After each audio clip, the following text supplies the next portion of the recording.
ব্যক্তিগতভাবে বা একটা পেশাদারি দক্ষতা নিয়ে একটা শ্বেতপত্র সরকার যাতে প্রকাশ করেন, আমি সে দাবিটা আপনাদের মাধ্যমে সরকারের কাছে আমি জানাতে চাই। আর দুই হচ্ছে যে জবাবদিহিতাটা এখানে নিশ্চিত হয়নি, আপনারা জানেন। স্বচ্ছতা এখানে নিশ্চিত হয়নি। বিগত ফ্যাসিবাদী জমানায় বারবার এখানে এটাকে একটা ইন্ডেমনিটি দেওয়া হয়েছে।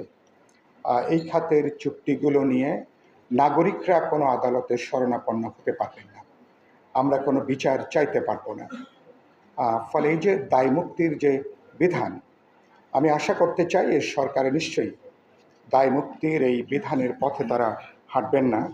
সরকারি দলের একজন সাংসদ এখানে আছেন এবং জ্বালানি খাতের যেটা বললাম, এই মুক্তি দেবার আড়ালে এখানে প্রতিযোগিতাহীনভাবে যে বিভিন্ন প্রকল্প গ্রহণ করা, কোনো বাজারে কোনো উপযুক্ত কোনো টেন্ডার ছাড়াই বিভিন্ন প্রকল্প গ্রহণ করা এবং আমাদেরকে পুরোপুরি যেভাবে একটা আমদানি নির্ভর জ্বালানি ইতিমধ্যেই জ্বালানি নীতি গ্রহণ করা হয়েছে, যেটা আমাদের জন্য পুরোপুরি আত্মঘাতী।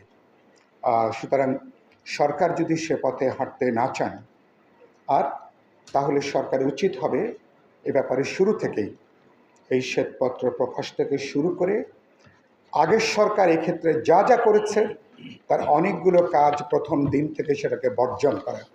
সরকার কি সে পথে হাঁটতে পারবে? সরকারকে স্বচ্ছতা তারা কি দেখাতে পারবেন?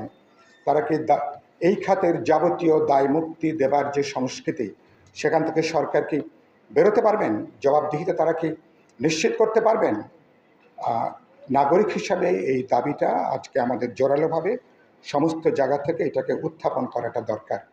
মূল্যবৃদ্ধির ক্ষেত্রে বিআরসি তারা একটা গণশুনানি করাটা জানেন, কিন্তু গণশুনানির ক্ষেত্রেও আমরা বিভিন্ন সময় স্বেচ্ছাচারিতা আমরা লক্ষ্য করি। গত 1.5 বছরে তো তেমন কোনো গণশুনানি তেমন কিছু দেখা যায়নি। সুতরাং গণশুনানির এই বিষয়গুলোর ক্ষেত্রে আমরা একটা স্বেচ্ছাচারিতা খুব লক্ষ্য করেছি।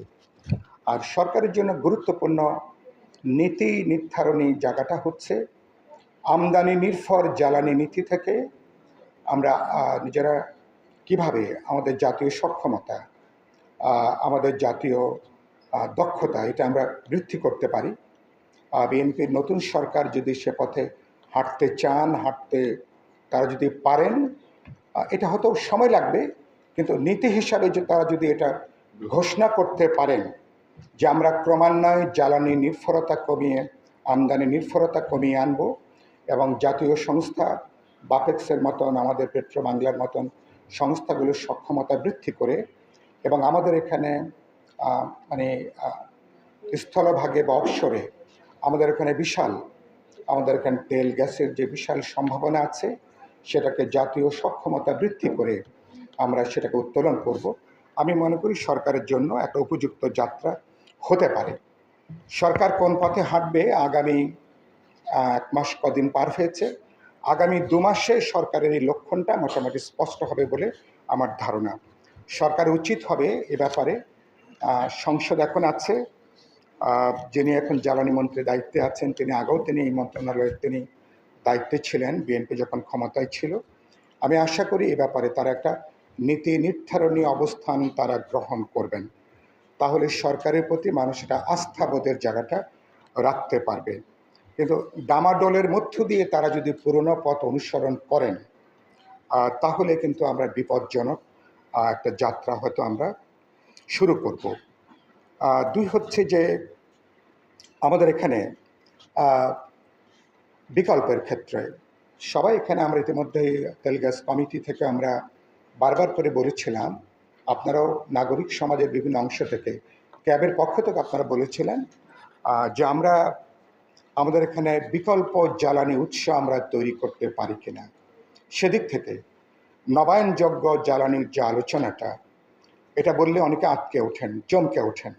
এই জায়গা থেকে যে আমাদের তো জমি কম, আমাদের সক্ষমতা কম, ইতিমধ্যেই অনেকগুলো প্রযুক্তি আবিষ্কৃত হয়েছে যাতে নবায়নযোগ্য জ্বালানির ক্ষেত্রে আমাদের এই যেটুকু আমাদের ভূখণ্ড আছে সেখানেও যদি আমরা উপযুক্ত পরিকল্পনা করি, আগামী 5 বছরও আমি মনে করি এখানে আমরা মিনিমাম 20 থেকে 25,000 কিলোওয়াট বিদ্যুৎ যদি আমরা উপযুক্ত পরিকল্পনা করতে পারি, এখানে এই সৌর বিদ্যুৎ থেকে সৌর যে জ্বালানি সেখান থেকে আমরা কিন্তু এই বিদ্যুৎ উৎপাদন করা সম্ভব। এই বিদ্যুতের হয়তো বলা হয় ক্ষমতাটা কম, কিন্তু এই ব্যাপারে যদি দক্ষতা, যোগ্যতা অথবা প্রযুক্তির যদি আমরা পারি, আমার ধারণা যে আমরা আমাদের যে সক্ষমতা, সেই সক্ষমতা কিন্তু আমরা বৃদ্ধি করতে পারি। কদিন খবর দেখলাম পাকিস্তান নাকি গত 1 বছরে 17,000 মেগাওয়াট নবায়নযোগ্য খাত থেকে তারা বিদ্যুৎ উৎপাদন করেছে। পাকিস্তানে হয়তো জমি তৈরি করেছে। আমি মনে করি আমাদের মতন দেশের ক্ষেত্রে এটা ছাড়া আসলে কোনো গত্যন্তর নেই।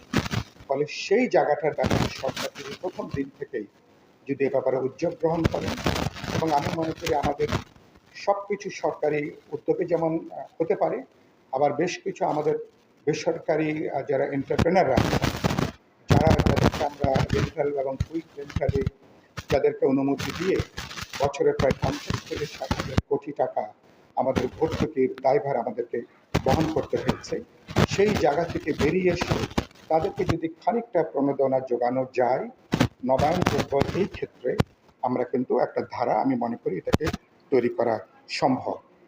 আর